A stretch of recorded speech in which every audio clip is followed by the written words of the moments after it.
Hello, sweet souls. It's DTO in the flow.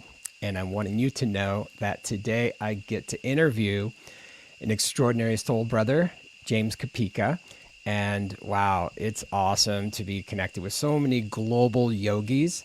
And before I do my introduction to who James is in the world, I want you to know that we are live streaming right now on YouTube, Facebook, and Twitter. And I'd love for you to write in the comments so we know you're out there. Where are you located? This is a global playground, and we'd love to hear and see where you're at. And if you have any comments or questions, or simply the best way you could actually bring the vibes higher is to share this video. We'd love for you to raise global awareness of what's possible when you integrate the Eastern wisdom into modern day insanity called yoga. And if anything, just comment with your favorite emoji. That would be fun, and we enjoy that. Okay, so today we get to speak with James Kapicka. He is a somatic-based movement facilitator, yoga teacher, and Thai massage practitioner with a passion for bringing people together to play, explore, and celebrate. He is a former yoga studio owner turned nomadic yoga ambassador and event producer, a student of Eastern and Western philosophy who received his bachelor's in psychology and studied counseling in graduate school. And James has been inspired by massive amounts of sages out there, people that are bringing the wisdom to the world, Ram Dass, the Bhagavad Gita, and all these other places and spaces that we get to pull this wisdom and knowledge from. And James offers movement-based practices, and he leads these embodiment retreats and teaches yin trainings to inspire personal freedom and community connection. And through sincere, heartfelt guidance, James creates an environment that empowers students to trust their intuition and listen to their hearts. This approach promotes curiosity, creative play, and authentic expression, and allows for a deep, resonant relationship with self, others, and our planet. And I will share with you that we are going to be offering a class this Saturday, February 13th.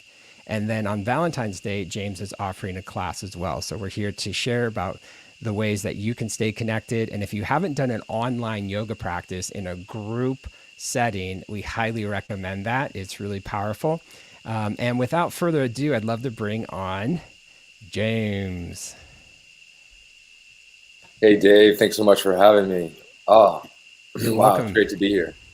So good. I am honored that we get to share the practice and the high vibrations, and through everything that you and I have been in our personal journeys and what's happening globally. I feel like the way to stay connected and to keep the conversation alive is through live streaming. And so anyone out there that doesn't know who I am, I'm DTO. I'm an artist, musician, producer, and James and I originally met. I love how we can always acknowledge our background story, because James is very closely tied to this amazing event in California called Lucidity. It's a transformational festival. And so when Lucidity did their online event, Leia and I were ones that were offering dance, movement, yoga practice. So that's how I got to connect with you, James. And I'm really excited about getting to this 5Q interview, because a lot of times people will say, oh, I practice yoga and I do this. And it's like, well, what's the origin story? I feel like people really want to know about that. So let's kick it off. A little drum roll. All right, here we go. What is your journey with yoga, James? Tell us all about it. I feel it's a good question. A bit lucky as far as my journey with yoga, in that really what started it for me, I was 24 and in grad school, and I started reading the Bhagavad Gita. Not really sure why. I kind of had a fascination with books from other cultures that shared wisdom, but something about that text I just kept reading over and over again, and coming up with my own meaning for it before I read any other interpretations. And it just kind of set me on a direction of trying to understand Eastern philosophy and how it applied to my life. And really took several years before I started doing a yoga practice, as far as hatha yoga in a studio and yoga asana. It took me a while to see the connection between the philosophy of kind of non-dualism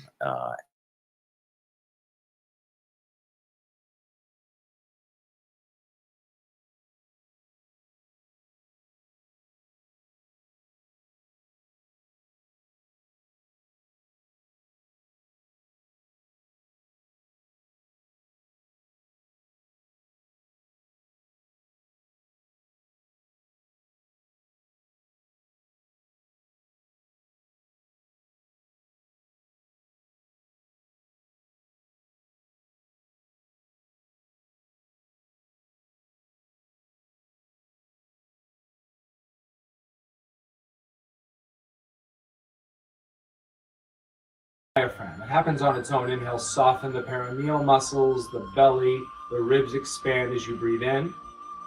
You're welcome to pause the breath. And then as you exhale, the ribs will contract and the belly will draw and the pelvic floor will lift. 2 more of those on your own.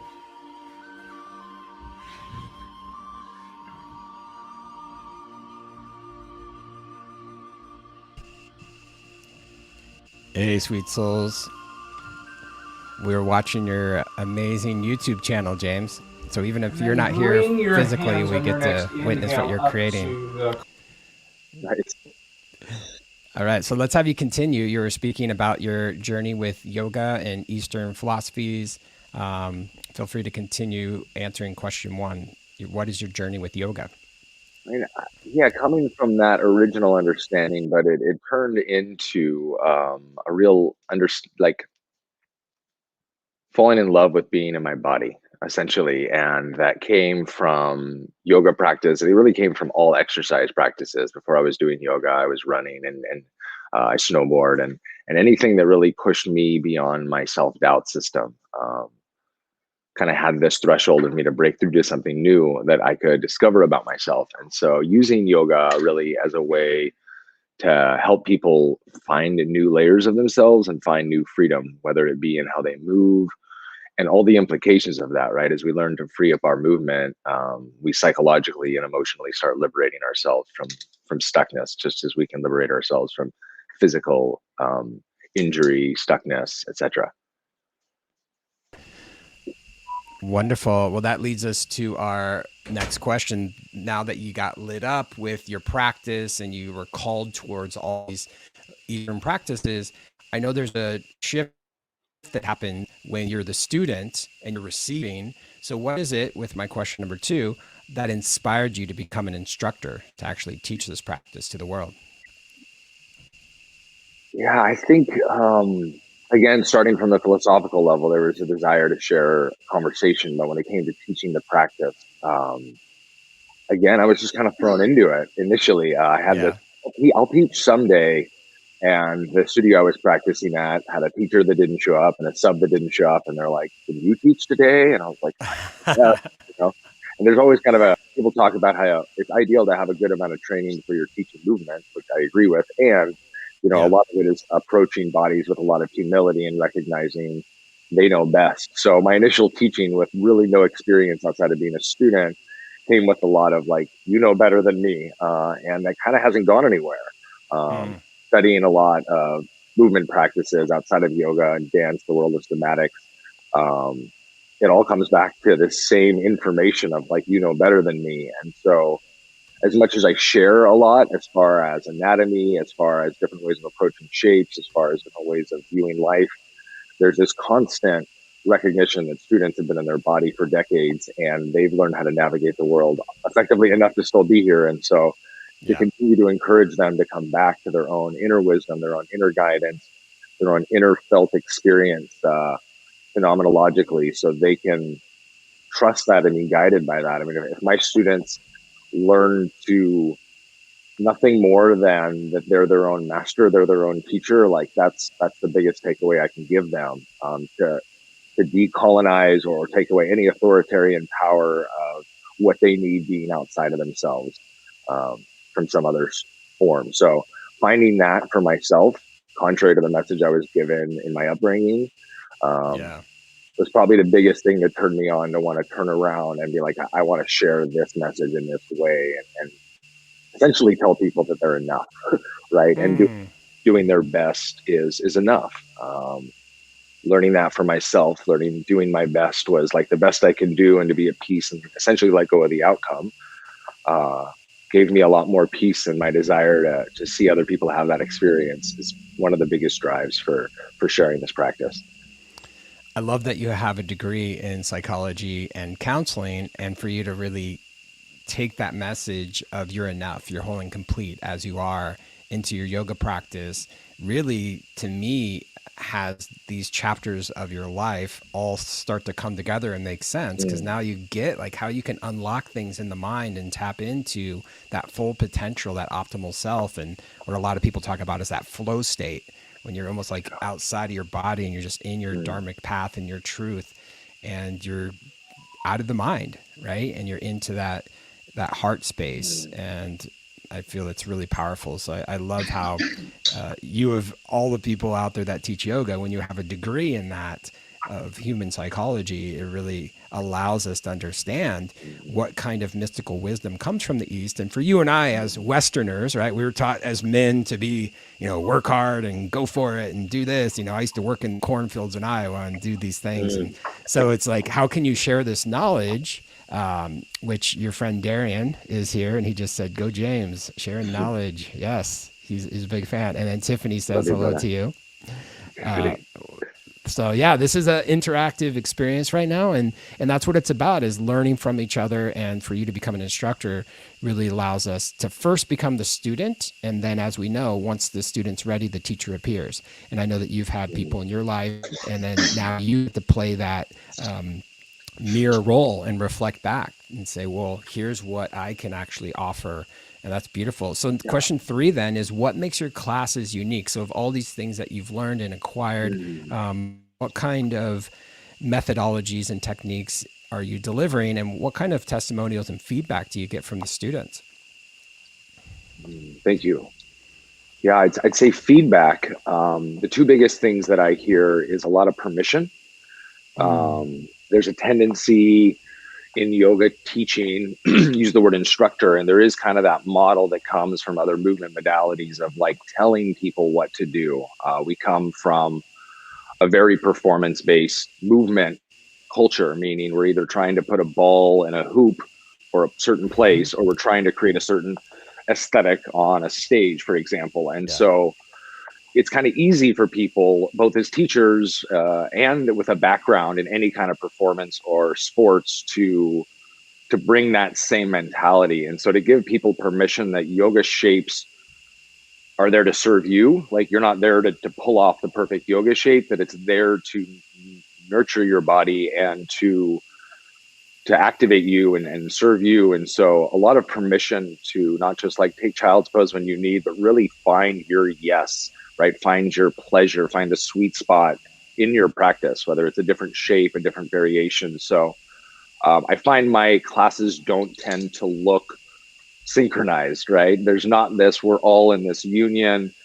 Sometimes that'll show up for moments in vinyasa, but for the most part, I prefer the experience of my students looking like a kind of like a den of lionesses, right? In a yin class, like people are coming out of shape and everyone's kind of doing their own thing. It becomes this really authentic, organic expression. And so often we're in these subtle performances, just the way we carry ourselves at the grocery store and in our workplace. And so to be in our body, where our body is like literally guiding our experience, to where we don't care how pretty we look or how well we're performing a pose. It's very much about awakening our felt experience, touching into our connective tissue, our nervous system.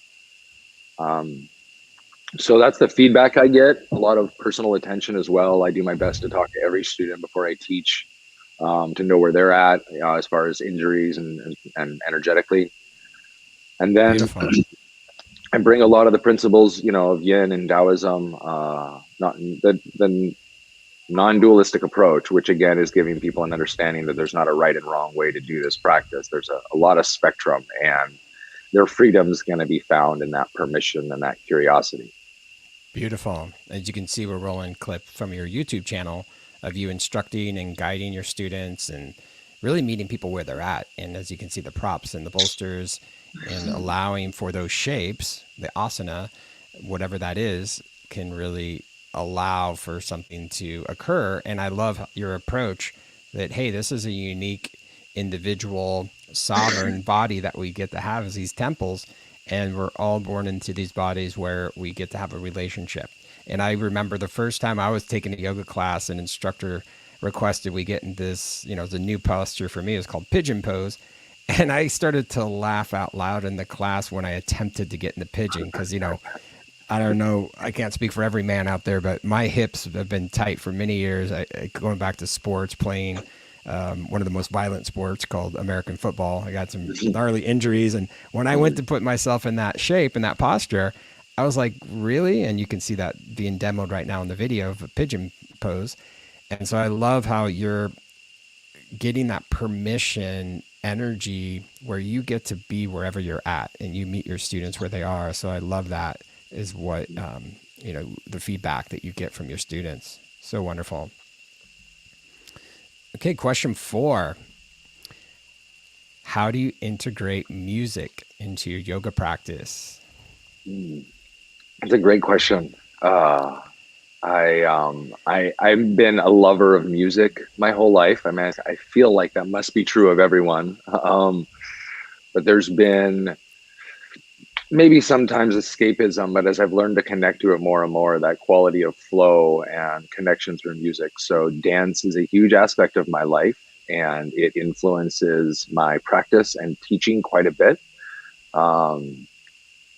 And again, I don't have a big background in structured dance. I've done a lot of free form and contact improv, ecstatic dance, the kind of thing I would get excited to come dance to one of your sets. And as that showed up in my yoga, it's been similar of like, there's a way to link shapes from movement to movement. And there's even a way to go through them. Vinyasa has this like placing with intention and linking pose to pose, meaning to it.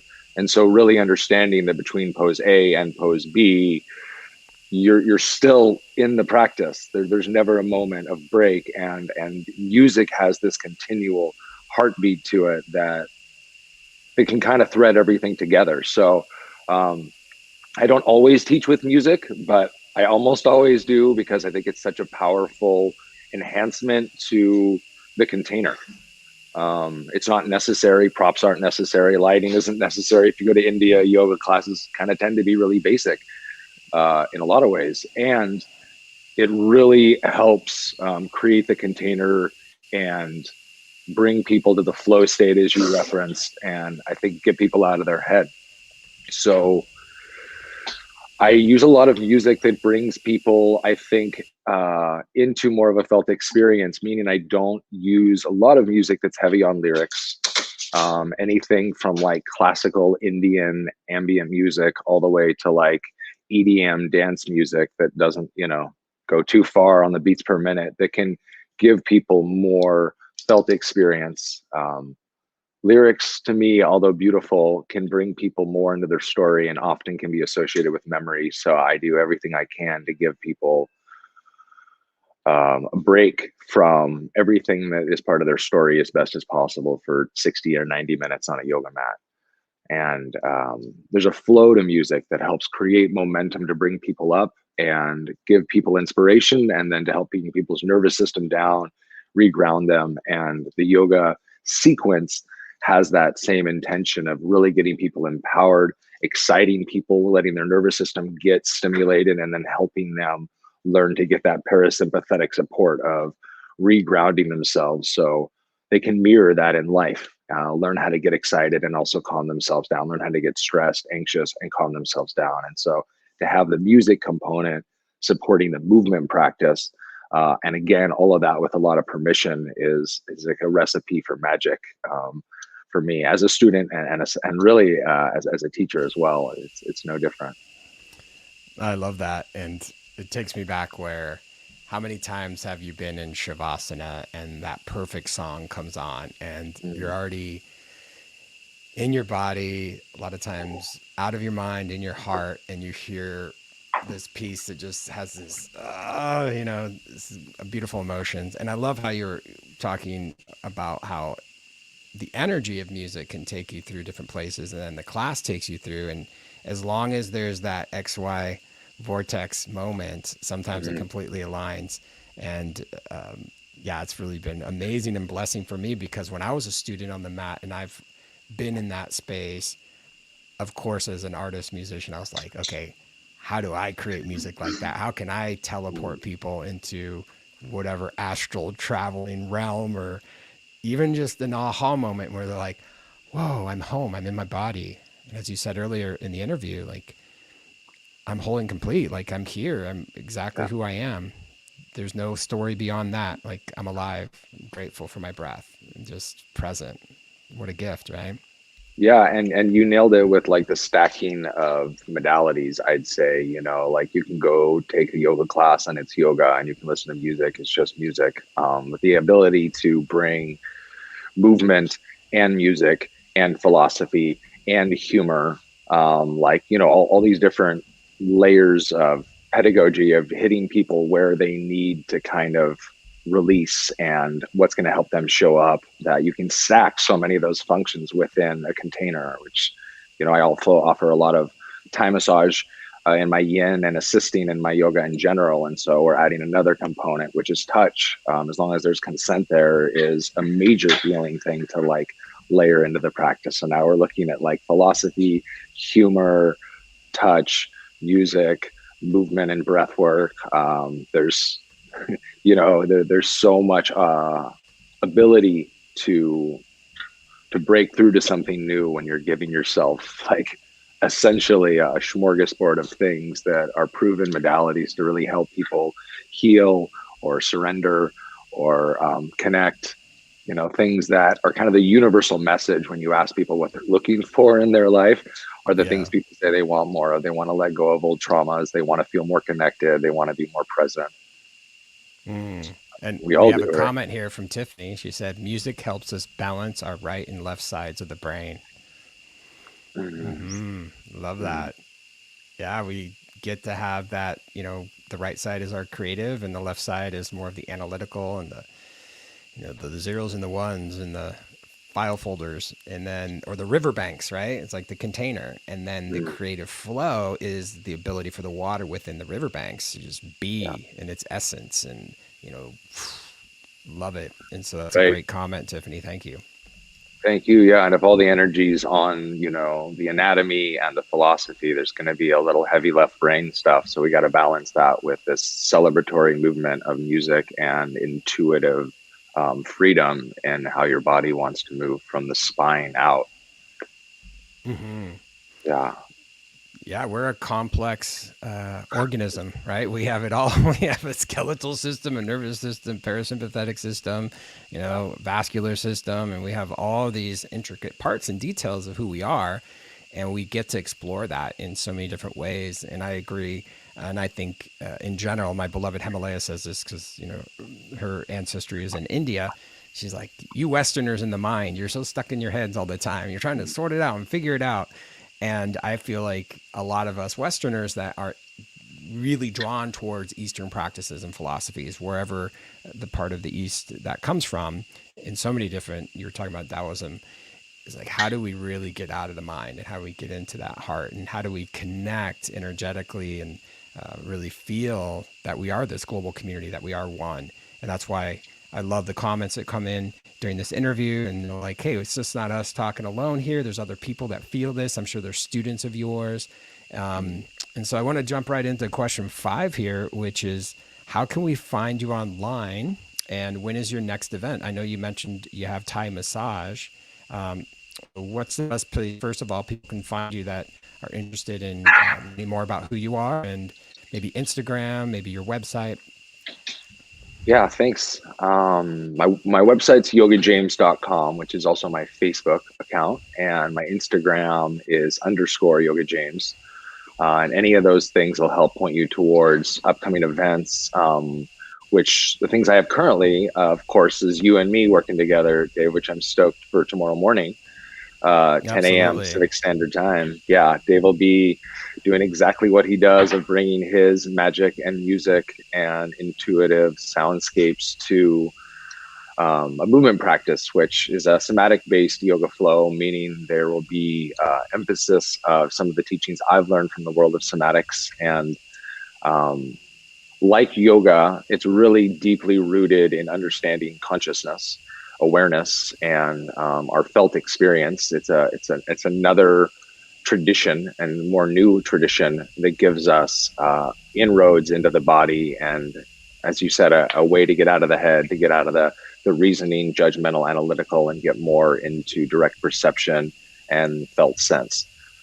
So we'll move through kind of the evolution of consciousness, both in like how we grew from a single-celled organism to the complex being you talked about that we are now, and also on this planet, how, you know, at one point there was an amoeba and it slowly grew into something else. And so going through this kind of evolutionary journey or individual journey is a way to learn how we grew our body and how that informs how we can move our body kind of authentically. And this will show up whether you're going for a hike or dancing or, of course, doing yoga, in that the animal kingdom and children and even prenatal development really informs us of who we are in a lot of ways. And so it's a way to kind of move through this journey of freedom and growth into this kind of final celebratory place of like who we get to be now in this vessel as a human. That's such a gift. So it's like that. And I'm thrilled to finally collab with you on that. Yes, and then the absolutely. So that's um, Saturday. So anyone that's watching yeah. this live, we're in the month of love, February. And so we today are Friday, February 12th, whenever you're watching this. And so on February 13th, 2021, at 10 a.m. to 11:15 Pacific Standard Time, here's the information. And if you look at the bottom of this flyer, if you send James a Venmo, PayPal, then we will send over the link to the Zoom online class. And as it says here, it's an invitation to having freedom, your breath, awaken your sexual spine, ease into movement, like get into this flow state, like awaken. It's really powerful. So now for the second event that is happening this weekend, you got a back-to-back double header here. All right, so tell us about this other one.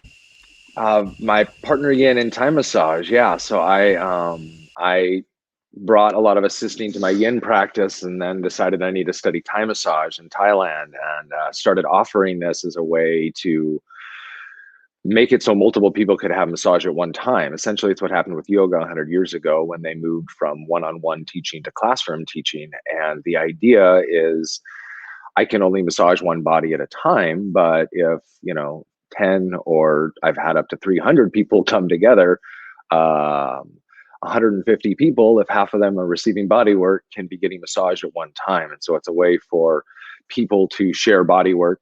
In this container, virtually means they get to do it in the comfort of their own home with a sweetheart or a family member or a friend that they feel connected with, and excited to share this practice of giving and receiving. So it'll be a mixture of partner yin practices where we're both in a shape and using each other's body weight, and then some Thai massage practices where one person will really be receiving, the other person giving, and learning some things that they can take home, as well as the whole class will be videotaped. So anybody that participates can then watch the class later with their friend or sweetheart or another person, and be able to kind of repeat the sequence and learn how to bring some of these things home.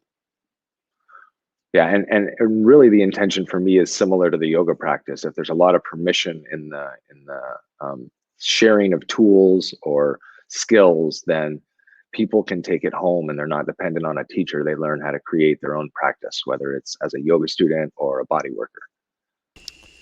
I love that. And Tiffany asks the question if she can ask a question. Of course. Is that like Inception? The dream within the dream, the question within the question. Yes, yeah, that's layered. Tiffany, feel free to type in your question. Let us know what you're curious about. And anyone else that has any questions? Oh, here it comes. How has this past year given you a silver lining? For I feel that closures have changed your travel. I guess she knows that you love to travel and love to be out there in the world. So what's the silver lining? I know we just showed your YouTube channel. I know you've been developing content there. Anything else around that? It's been really interesting. I definitely prefer to teach in person. I prefer to see bodies and touch bodies as an assistant that can help people drop in more or avoid injuries. And so the silver lining, I think, would be what I've heard from a lot of people is just doing less. There's a lot I miss. I miss festivals. I miss retreats. I miss teaching in person. And I've been given a period of time by the universe that is saying, hey, spend more time in nature, spend more time with your puppy, spend more time in your body in a different way. Honestly, because I'm creating less content, I'm on my computer less and I'm in my head less. because that's always the behind the scenes of being a producer, as a teacher, event producer, music producer like yourself. There's a lot of background work and kind of busy work to actually create the thing we're passionate about. And so the silver lining's been some reassessing and yeah, creating more content that hopefully, because we're on a virtual platform, can reach a bigger audience. That people that haven't been exposed to some of these things that I love to share can get a taste of it, because the virtual opportunity gives people a chance to be there. So yeah, it's a mixed bag, and just having a lot of faith that I'm where I'm supposed to be right now, and that the lessons are sometimes the lessons point of the lesson reveals itself afterwards. So thank you for asking that. It feels complex and rich question. Yeah, absolutely. So I'm going to share with everyone some of the content you do create and how you get to share what you're creating in the world, yogajames.com, and here is your Instagram. And you're doing a lot of offerings, as you can see what you have this weekend for your flyers and trainings. And it looks like, oh, there's your dog. We got to show your dog, since you mentioned your dog, your puppy. Oh, so cool. What's your friend's name? Little Stitch. He comes everywhere. So all my trainings, all my retreats, I talked about stacking modalities. He's a total little energy worker and healer, just for his unconditional loving quality, if nothing else. So yeah, it's great having animal medicine around, and it really, I think, enhances the experience having him in classes and at festivals, so we don't get so human centric. Yeah, I love that. And there's so much, as you said, the medicine, the animal, the relative, I feel like canines, obviously, I was listening to this podcast about how human beings and canines and Homo sapiens and we've all have such a rich past together, right? And that's how we've domesticated canines, but they're like-minded, and they look after us, and in return of them protecting us, then we provide them food and shelter and companionship. And that's that beautiful energy that comes into play when you're with these beautiful, amazing creatures that, they're, as you know, we're all having these spiritual journeys, despite of what, vessel that we're in, and no other animal in the world is, like that. Man's best friend, woman's best friend. Yeah, very much so. I love kind of the visualization practice of imagining the kind of co-evolution of humans and canines next to each other, and how we slowly started to be curious and build trust and see how it helped us both. And yeah, that we're all on this consciousness journey of awareness, and no animal that I've experienced pays attention to humans and replicates humans and learns from us to the degree that dogs do. So they really have an ability to learn from our gifted vessel how to be a more conscious entity in this amazing way. They are definitely spiritual beings. Stitch looks so blissed out right here. This is like peak bliss. Brought to you by Stitch. Yeah, he does that. Lovely. That's him and me. That's him and me in Costa Rica. Oh, bueno, yo estoy en Costa Rica, Yeah. Yeah, if anyone doesn't know, this is an international live streaming interview. I'm presently in Costa Rica, and here's another inception moment. Now I'm watching a picture of you in Costa Rica, and of course, you got to come on back anytime.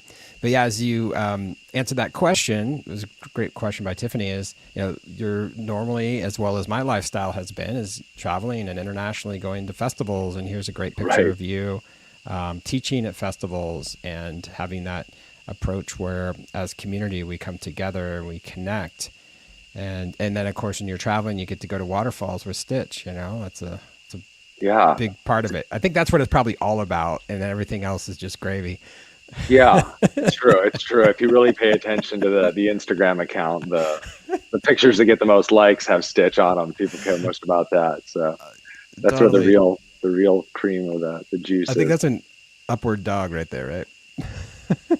He does all the shapes without even thinking about it, right? That's the whole thing, right? He's totally liberated in his body. He has no shame. For He sure. doesn't second guess himself. Pure bliss. Yeah. Oh, I love that. Oh, this is great.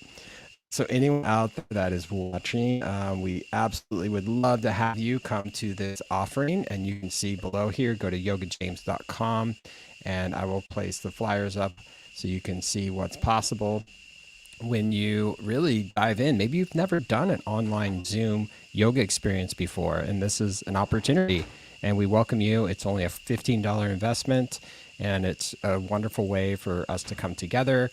I'm going to be debuting a song that's going to be released on the new moon. And so anyone that comes to this class, you get a sneak preview. It's called Flight. And it's an ambient meditation song, and it's going to be really juicy. And I trust that, as we asked in question 4, how music can be consciously and really powerfully integrated into a practice.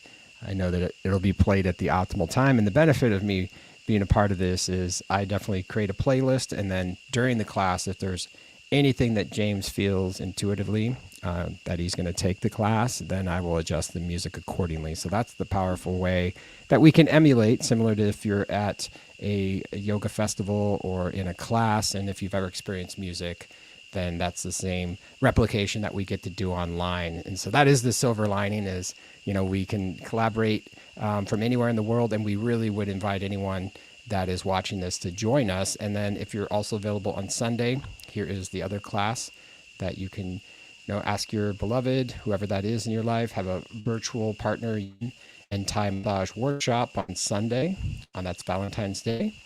And so even if you're like, oh, what am I going to do on Valentine's Day? I forgot. Do I get flowers? Do I get chocolates? Well, you say, hey, love, how about we do a Thai massage? Yeah, and I just, this is for us. It's a gift. So that's a great way to honor.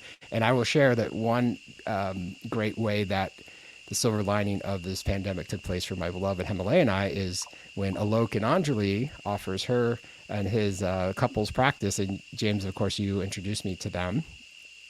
We've never met in person, and what's so powerful is we feel so connected. And so that's what I want. My invitation for everyone that's listening right now and watching this is, how can you actually, even though we're on these videos, we're on these computers, we're in the technology, there is a magical breakthrough moment that I didn't think it was possible. I was honestly, remember, I'm a small town kid from the Midwest. I'm used to oh, the street lights are off, so I'm coming home. That was like my childhood.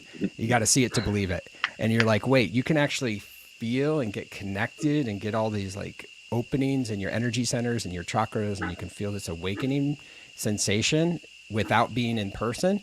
It is possible. And I feel it's possible when you have that intention, when you have an amazing instructor like James to guide you.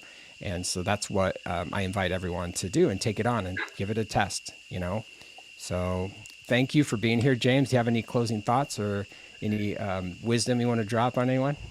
I'm just really grateful that you took the time to be here. I've really loved getting to know you, and excited to share these things tomorrow, and want to echo what you shared about how there is this kind of psychic link, if I can say that happens even here with you and me. I feel connected to you when we're in different countries and time zones of being in the same place energetically and psychically, even if we're not physically, that can come through, both in us co-creating this experience tomorrow and in people practicing. The other silver lining to what this virtual thing has given people is the ability both to adapt, kind of the forced ability to adapt, but also the safety and permission of doing things at home, right? So many people go to yoga studios to practice yoga, and without studios accessible, it's giving people a bit more responsibility.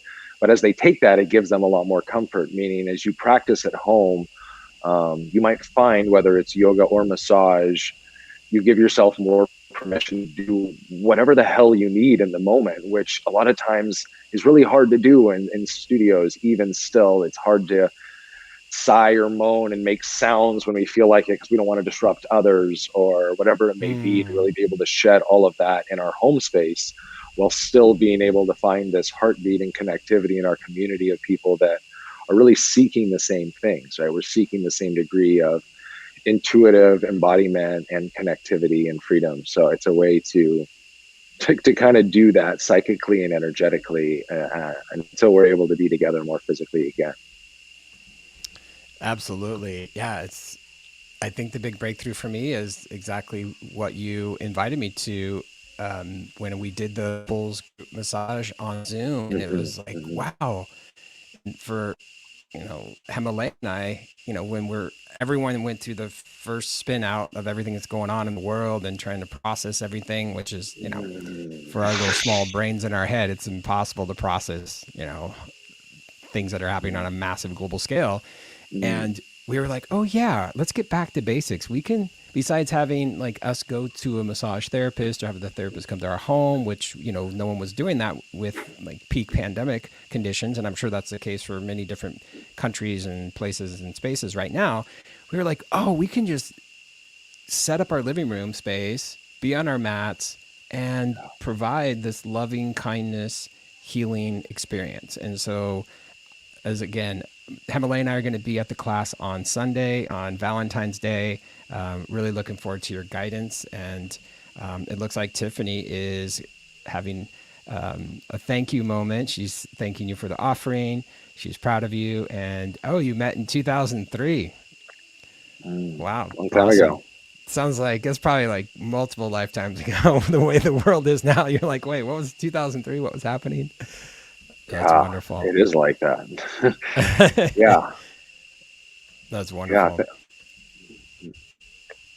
Well, yeah, and I really appreciate, you bringing up Alok and Anjali too, because they're such sweet beings that I've been blessed to study with them, with their teacher, Gwen Williams, and how with them and you and Himalaya and all of it has really brought us together has been around Thai massage and touch, and how as individuals and in our own partnerships, how much that brings us together as a community, because we see how relevant it is to us individually and collectively. It's beautiful. And there's such sweet souls. I appreciate their light in the world a lot. Yes, absolutely. And as I said, we've grown so much with their direction and practice. So thank you everyone that was able to join us live and that it's watching on the archive.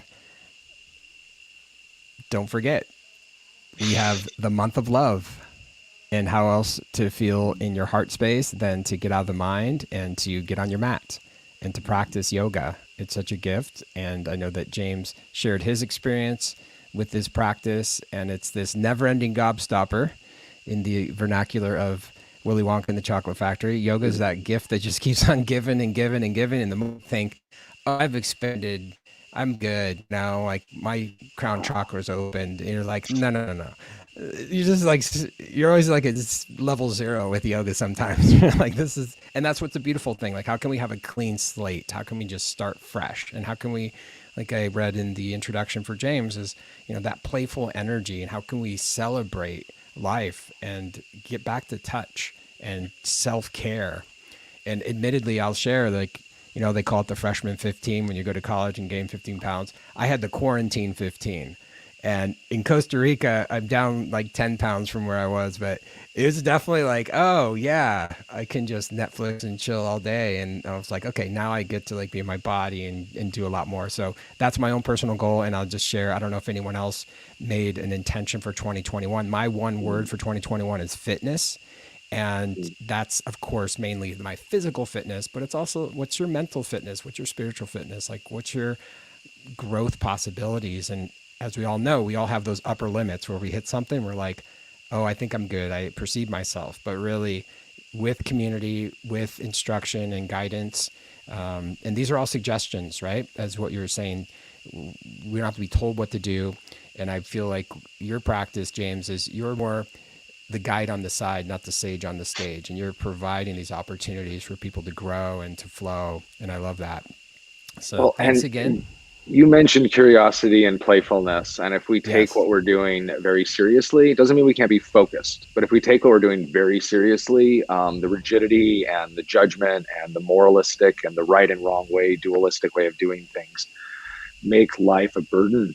So whether we're addressing our diet, our relationship, our health, our fitness, like there's got to be a game. There's got to be a playful component to the experiment, quote, trial and error of like figuring out what we're doing in this body and this incarnation. And like you said, trying to make sense of it all the best we can in our brains. Yeah, it's a lot of kindness and grace is necessary to do the human experience effectively while still enjoying yourself.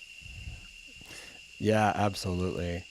Yeah, and for each of us, we have our own ways of doing things, and I, recommend that everyone does, a whole other practice and a different modality of life. A lot of times we get in these routines and we're, oh, I'm just going to do this, or I'm bummed that yoga studios are closed, so I'm not going to practice today, or the gyms are closed, so I can't do this. But, we get to adjust, we get to make those modifications. And so if this is your first Zoom yoga class ever, we say go for it. It's going to be great. Let us know if you have any questions. You can, of course, go to my contact page at DTO Music. You can go to Yoga James. We're here because we would love for you to get inspired, however that looks for you. And even if you just want to do partial practice, just get in, feel the vibes, feel the music, just feel the sense of community, like I trust you've been feeling today with our conversation. That's what it is for us, is like, change the channel sometimes and take on something unique and fresh. Absolutely. Yeah. Yeah. I think when COVID hit, everybody was kind of in like a pause point initially of like, we'll let this pass. And that as months have gone by and almost a year's gone by, it's been, reality is a little different. And so learning to engage it of like, all right, well, what can I say yes to right now? And so I'd love to hear from anybody that's watching this too, comments or questions about what we do, Dave and me, and also about, what yoga's done for you, what body work's done with you, if you've done work with either of us, what that's been like for you. Because we're like you said, we're always trying to grow, and we're doing this together. It's a collective thing. Community, like you said, really helps uphold us, but they also really challenge us, and we butt heads, and that's where we get to kind of polish ourselves and smooth out the rough edges and become better humans in community, is really in relationship to each other. I love that. And I will tell you, and I'm sure we're both in the same conversation around, we really got knocked off our kilter when we all of a sudden had this lifestyle of going to festivals, of traveling, of adventures, of being in the world, being hands-on, being able to, hug your soul family and be in that beautiful relation. And I'll tell you, like, one of the first hugs I got after, things started to, like, whatever the first wave of all the concern and fears around COVID happened, I was like, whoa, a hug from another human being, like, priceless. Yeah. That's amazing. You forget how many like endorphins and, like just from an alchemical standpoint, like that energetic connection heart to heart, you're like, wow, that's powerful. And so we do get to still, despite of how cautious we're being, I do feel like there's this way that we can still stay active online and transcend that by being in that conversation, by being connected, by being authentic. So it's really beautiful. And really touching on how important touch is. It's older than language for us as humans. We were touched so much in the womb and after we were born before we were ever speaking. And so I think a lot of people are getting less touch because of this. And so I think it's important to get it where you can with your sweetheart, with your puppy, and so that's why I want to share the Thai massage. And a big part of it is just advocating for more affection and connection in people's lives. Please. Yeah. I love that. That's wonderful. Well, thank you for your time and energy and your presence, James. It's been an honor to connect and to learn more about your journey with yoga and your practices and all that you are. And I